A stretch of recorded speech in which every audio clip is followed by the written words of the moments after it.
Hi, I'm Javier Amadeo. This is my lovely wife, Maritza.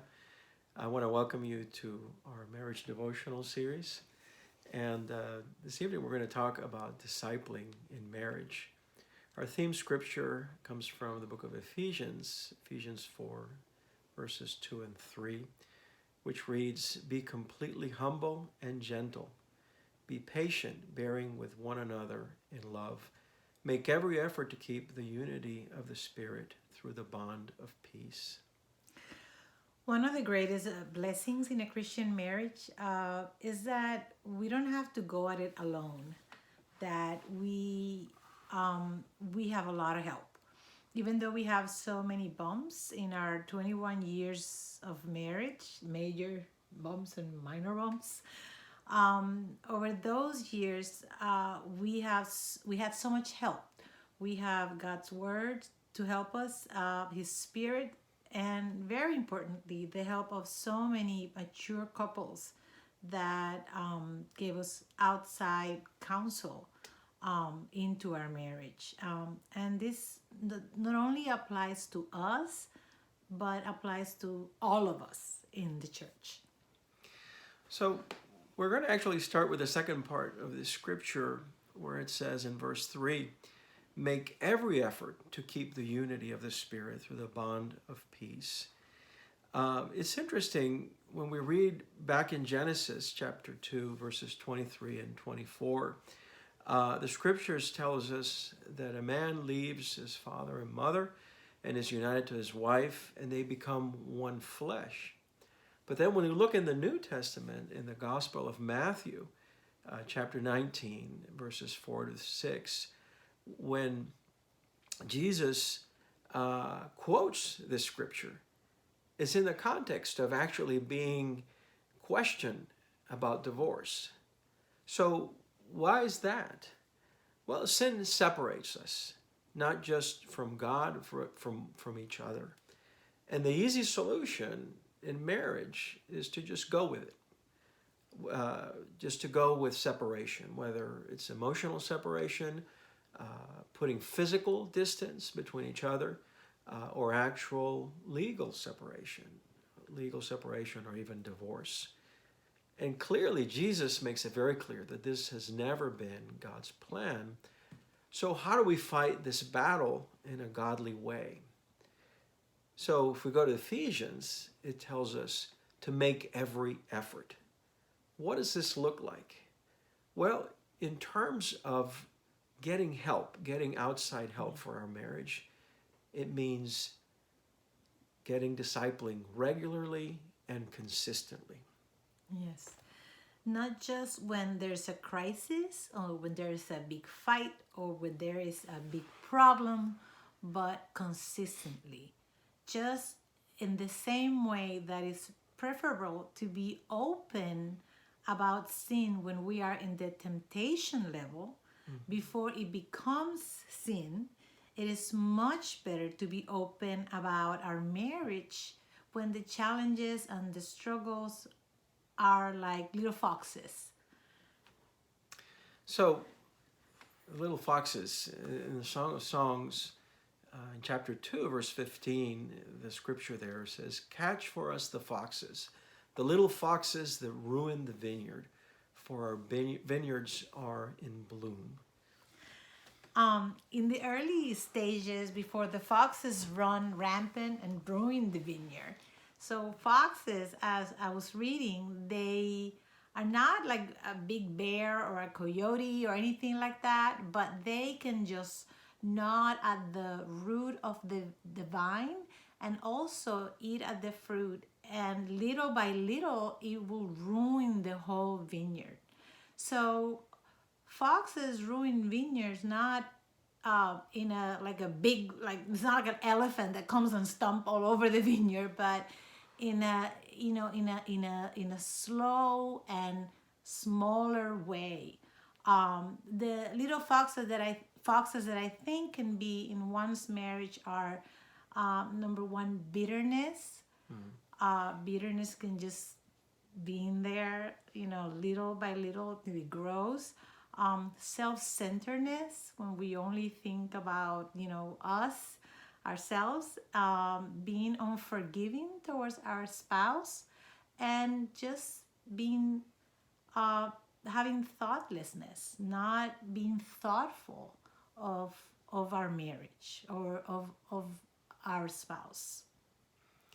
So when my wife and I were reading about this, these little foxes, they're small animals. They run around. They dig at the roots. Sometimes they eat the actual fruit. And if you let them run loose, even though they seem like insignificant little animals, they will literally ruin a whole vineyard. So while we might think of, well, yeah, I'm a little self-centered, sometimes I can hold a grudge.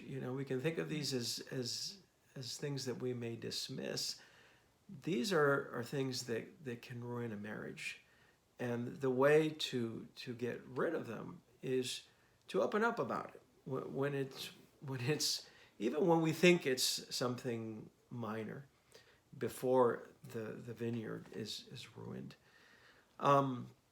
Secondly, in talking about seeking discipling with urgency and making every effort, we also discussed how if one spouse feels there's a situation where we need to bring in a third party, then it needs to be done, period. If my wife feels, you know what, we really need some help here, we have agreed I cannot shut her down and just say, we don't need to bring this to anyone else. And likewise, if there's a situation where I feel we need to bring outside help, then my wife will go with it. And that's an agreement that we make in advance. Some specifics about this. We can't shield each other. We can't be afraid that, if I talk about this, I want to make my wife look bad. Of course, the purpose is not to make her look bad or make myself look good, but to bring before wise counselors the help that we need when a situation arises. Yeah. Another point, I think, is we cannot ambush each other either. If there is a problem, I think we need to discuss it in advance before we get together for discipling. Like, okay, hey, why don't we bring up this X or Y situation that happened, so that when we get to the discipling time, I'm not like, oh, and by the way, blah, blah, blah, blah. And he's like, what happened? Like, I didn't know about this. It's just not fair. So one specific here that is sometimes alarming is, and this I would speak in particular to men, where the husband will discourage or even prohibit his wife from getting outside help about a particular issue or about anything. And our pride as men will make us want to look good, but we're basically subverting our marriage. And that is something that absolutely we as godly men, as disciples, cannot do. I think one more thing is to schedule the discipling times in advance. So don't blame your spouse when the discipling time doesn't happen, or put it on them. Like, oh, well, he didn't schedule the discipling time. No, this is both of us responsibilities. We both have to work united. But I think if we schedule discipling times in advance, like this next week and the week after that, or like having a regular set schedule, this totally eliminates that problem of putting the responsibility on one or the other. Instead, it's agreed upon.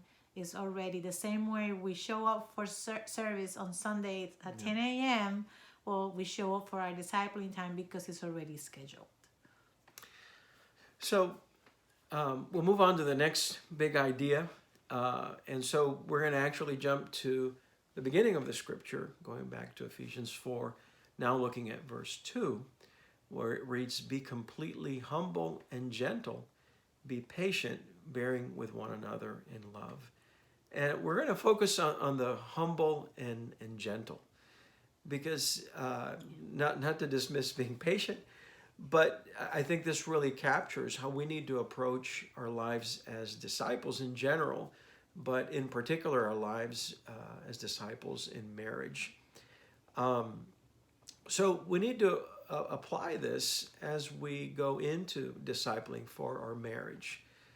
For example, we need to have the mindset, what is it that I can work on? It's easy to, from the outset, jump right into, well, let me tell you about my wife. But, you have to resist that urge and then try to flip it and say, okay, what is it that I need to work on in this particular conflict or this particular situation? And these are things to pray about, discuss with your wife, think about, not just when you come right into a time of discipling, but beforehand, before you get together with another couple. We also need to get our heart right before we go into discipling time. And it is hard because sometimes there's a lot of emotions running. There's a lot of things in our heart. We might feel very hurt about many things, but it really requires prayer and a decision to really put things before God before the discipling time. Mm-hmm. Bring those things to God and say, God, just really help me to be humble, completely humble. Help me to really, be the kind of wife I need to be.